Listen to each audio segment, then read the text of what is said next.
Hey everybody, Brandon here, welcome back to another video. We're going to be playing a Semi-Slav and we're playing against the London. So, against the London on move 2, I recommend c5 immediately. If knight f3, I recommend knight f6. But here, I'm going to be recommending c5. I'll play knight c6, of course. It's good to develop the knights afterwards in certain circumstances. So here, I think knight f6 should be fine. I don't think that hurts us. It's always good to think about queen b6 as well. I think I'm going to play knight f6. Maybe queen b6 is also good. But I think I want to play it like this, with knight to f6. So this guy doesn't feel like it belongs here.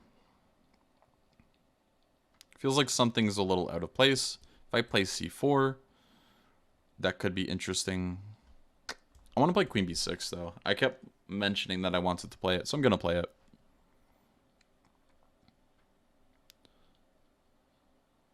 If knight to c3, I'll play c4 and then I'll take.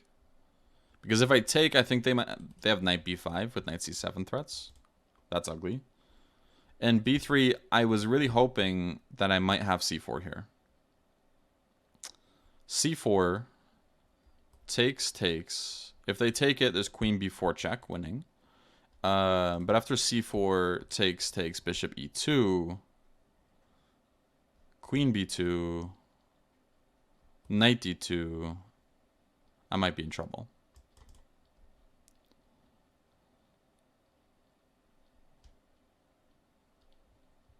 Yeah. Is there any reason to play queen a5 check?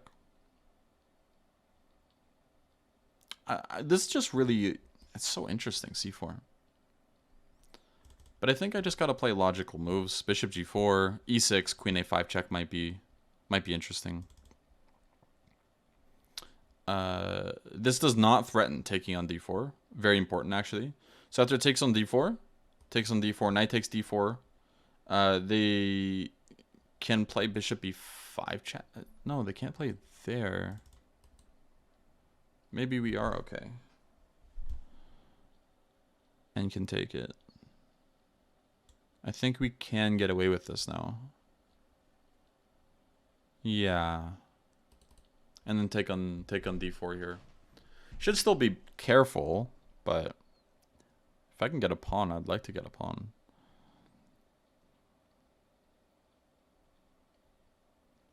I think important thing is if takes, knight takes, and bishop e3, trying to create a pin. I might even play e5. Looks a little strange, but going for development and trying to get castled, I think is a little bit more important than actually even keeping that pawn. Even though I don't even think we'll have to worry about that either. So we'll take on d4. And again, bishop e3. We can meet with e5, bishop c5. Is there any other way we can meet it? Guess we're always threatening to take. Yeah, I like this move quite a bit. c3, knight takes. If pawn takes, there's d4. It's a lot of calculation, but sometimes you gotta calculate in your chess games, right? I know, it's unfortunate, but can be necessary. Can be necessary.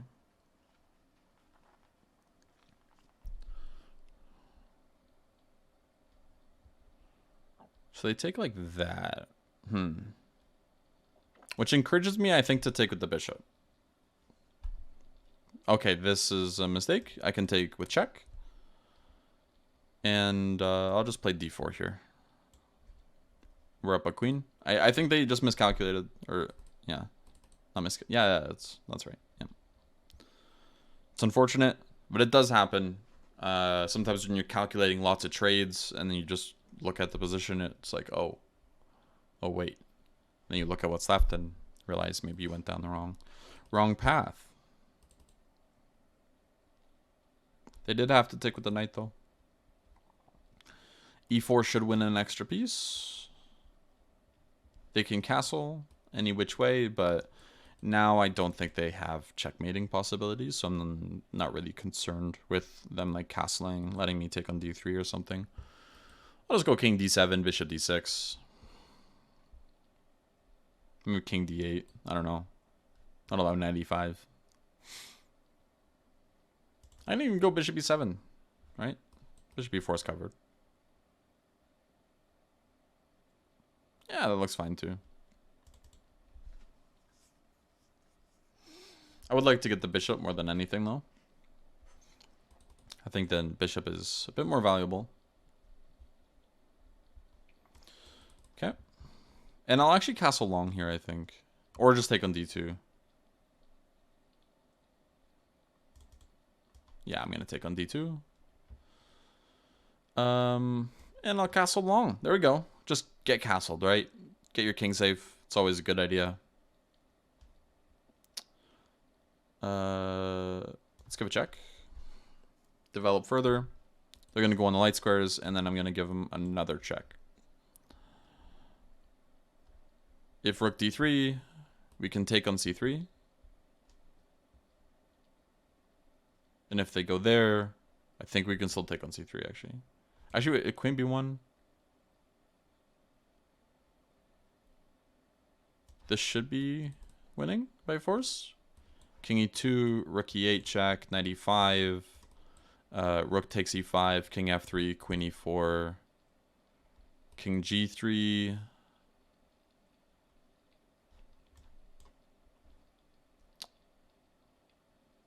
Yeah, I don't really think I care too much about this rook.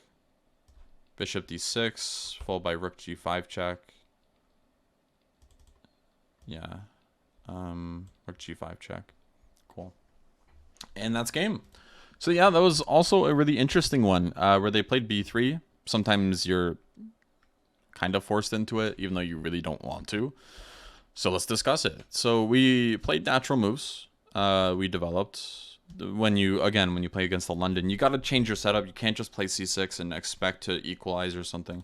You got to change your setup. Like, hey, if they play something like f3, do you really think that like c6 is going to be the best reply? It could be fine. It's just like there's just other things you can play, right? You can try moves like c5 or like e6 c5 and try to like open things up where f3 is just a huge waste of time, things like that. And again, against bishop f4, of course it's much better than f3 there. What we do here instead is play c5, and I think this gives us a good game. So after e3, knight c6, knight f3, knight f6. I was actually expecting c3 here, with the idea of queen b6, queen b3. And just to show you guys a funny trap. So c4, they're not really, I think, too excited to take. After it takes knight to d2, b5, we get b4 in. And it's important to mention that a3 does not work because b4 still works here. The idea is after takes, we can take on b4. And I think we get a reasonable position. But after c4, what you'll commonly see is queen c2. And there's a little trap here, as you can see. The engine got a little happy for a second because it saw a trap. This isn't like winning for black. It's very important to mention that. And it's also important to mention that both knights are developed. Because now we have bishop f5. And the idea is you cannot actually take this guy, even though you really want to. Everybody plays queen c1 here. But the idea is after bishop takes, or queen takes f5, queen takes b2, we actually win this guy in the corner, and it's important that they don't have queen takes d5. For example, if we just like change some moves around here, they play c3, queen b6, queen b3, c4, queen c2, bishop f5. This is actually a mistake now, because queen takes f5, queen takes b2, queen takes d5, queen takes a1, and now queen b5. And they're able to take on b7, potentially on c6 here. They're able to actually continue development, castle, and our queen's kind of just cut out of the game. So very funny, very weird, very strange, but I think very interesting as well. So hopefully you guys enjoyed the presentation of that trap there. Something to keep in mind. Just make sure both of your pieces are developed and your queen's on b6, and you might be good to go. And it looks like us taking on d4 was good. No compensation for it. So that's always nice to make sure that when we take a pawn, the computer says it's okay. So I'm happy. Are you guys happy? You better be. Thank you guys for watching, and I'll see you next time. All right. Bye-bye.